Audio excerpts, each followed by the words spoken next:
지역의 생생한 현장을 전달합니다. 리포터 취재 현장.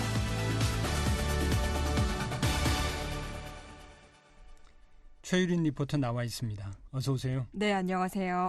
지난주 순천만 국가정원 스포츠센터 주차장에 재활용품을 가득 실은 트럭들이 한자리에 모였다고요. 다소 이색적이었을 것 같은데 어떤 자리였나요? 네, 순천시 새마을회는 지난 2003년부터 해마다 한 해를 마무리하면서 재활용 촉진 경진대회를 개최하고 있는데요. 500여 명의 시민들이 자발적으로 영농 폐기물과 가정에서 나온 재활용품을 모아서 지난 금요일에 이 수거 장소인 순천만 국가정원 스포츠센터 주차장 일원으로 가져왔습니다. 예. 지난 2016년에는 300톤, 또 2017년에는 200톤 등 해마다 200톤 이상의 숨은 자원을 찾고 있는데요. 올해는 무려 400여 톤에 달하는 물품이 수거됐습니다. 예, 400톤. 400톤이나 되는 양의 재활용품을 현장으로 옮긴 건데 쉽지 않았을 것 같습니다. 네, 각 마을 주민들이 개인 트럭을 이용해서 옮겼는데요. 총 250여 대의 1톤 트럭과 또 민간 집게 차량 10여 대도 동원됐습니다. 네. 황전면은 무려 50회에 걸쳐서 물품을 날랐는데요. 순천만 국가정원 스포츠센터 주차장으로 향하는 트럭 행진은 정말 끝이 보이지 않았습니다. 현장으로 가보시죠. 자, 항전 이쪽으로 내세요. 항전 뒤로 나오시죠. 지금 뭐 싣고 오시는 거예요? 헌옷이요. 양이요. 우리가 한 헌옷만 해서 한 5대 정도 될 겁니다. 오늘 캔이고 수치로 보라고. 마을에서 세찬 같은 거 먹고 음료수 병 같은 거.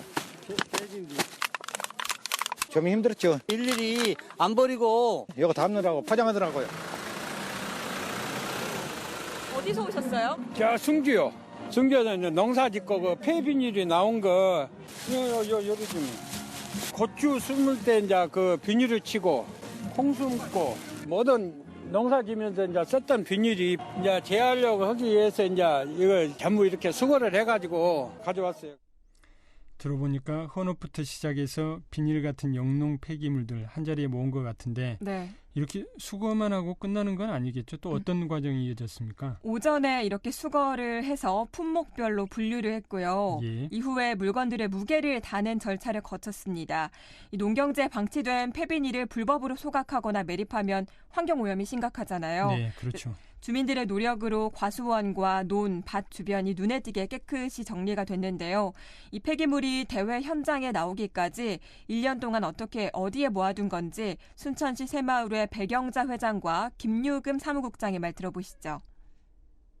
연간 비닐이라 폐비닐 같은 경우는 봄이 되면 10월서 가을이 되면 걷잖아요. 농사를 지을 때 하우스를 지으면서 모든 폐비닐이 모아지면 아무 데나 버리고 태워버리기 때문에 우리가 환경오염이란 것은 주범이 우리 플라스틱, 비닐 이런 거잖아요. 그래서 저희들은 그 환경오염을 막기 위해서 이 일을 시작하게 된 거고요. 각 이제 뭐 면사무소 부근이나 아니면은 이제 적화 장소가 동네마다 있기 때문에 거기에 직결해 놓으면 이번 행사를 위해서 한 곳에 집중 수거해서 각 마을 이통장님들과 전체 전 순천 시민들이 참여해서 지금 수거를 하고 있습니다.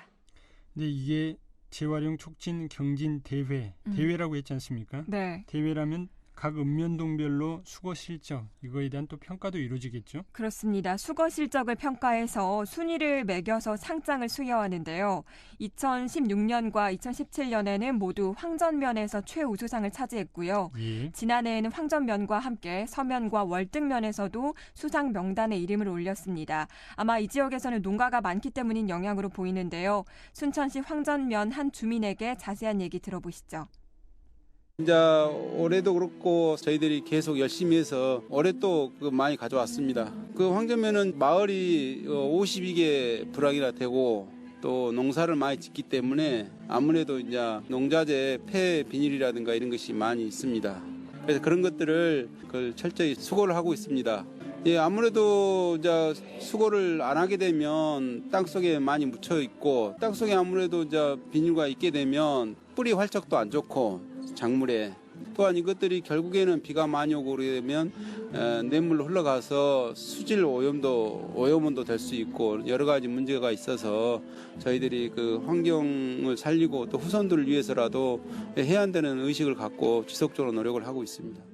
예, 훌륭한 생각을 갖고 계시네요. 이번에 모아진 대량 수거품은 어떻게 처리되는 겁니까? 이제 공동 집화된 일반 재활용품은 고물상과 같은 재활용 업체가 매입을 하고요. 영농 폐기물은 한국환경공단에서 수거를 합니다. 예. 이때 공단이 순천시의 수거 현황을 알리면 폐비닐에 대해서는 순천시가 각 마을에 일정의 수거 장려금을 지급하고요.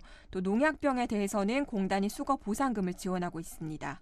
환경오염 물질들을 수거도 하고 또 보상금도 받네요. 그렇다면 이 환경공단에서는 폐비닐을 어떻게 재활용하는 겁니까? 이제 폐비닐 처리 공장에서 고형 원료로 만드는 단계를 밟는데요. 예. 한국환경공단 호남권 지역본부 윤희병 자원순환사업팀장과 전준희 자원순환관리처장의 말입니다.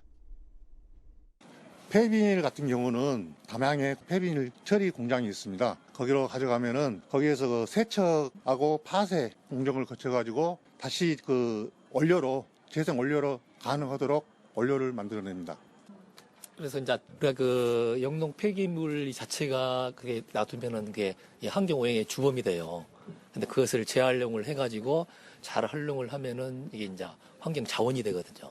그래서 일반 주민들한테 하고 싶은 얘기는 뭐냐면 오염 물질이 이제 섞이지 않게끔 해서 올바른 분리수거로 하면은 환경 오염도 이렇게 예방이 되고 또 거기에 맞춰서 이제 농가 수익금에도 증대가 되고 일거양득으로 해가지고 이렇게 좋은 그 운동이 될 수가 있죠. 이제. 자원순환 관리처장님 말씀대로 이 수거물에 따른 일정 보상금이 각 마을에 지급된다고 했는데요. 네. 이 이익금을 다시 사회로 환원하고 있다죠? 네, 사랑의 김장 나누기와 경로잔치 그리고 불우이웃 돕기에도 활용을 하고 있습니다. 또 서면에서는 수익금을 활용해서 각 마을에 농약병 수거함을 설치했는데요. 그래서 농약병 수거 실적을 대폭 높이고 있습니다. 이 숨은 자원은 버리면 쓰레기가 되고 모으면 소중한 자원이 되는데요. 이번 재활용 촉진 경진대회가 지역사회에 큰 기관이 되고 있습니다. 예, 말씀하신 대로 훌륭한 일들을 하고 계시네요. 이 대회가 경진대회가 경쟁이라는 것 자체가 항상 나쁘지만은 않다는 생각이 또 드네요. 네. 예, 오늘 내용 잘 들었습니다. 고맙습니다. 네, 감사합니다. 최유린 리포터였습니다.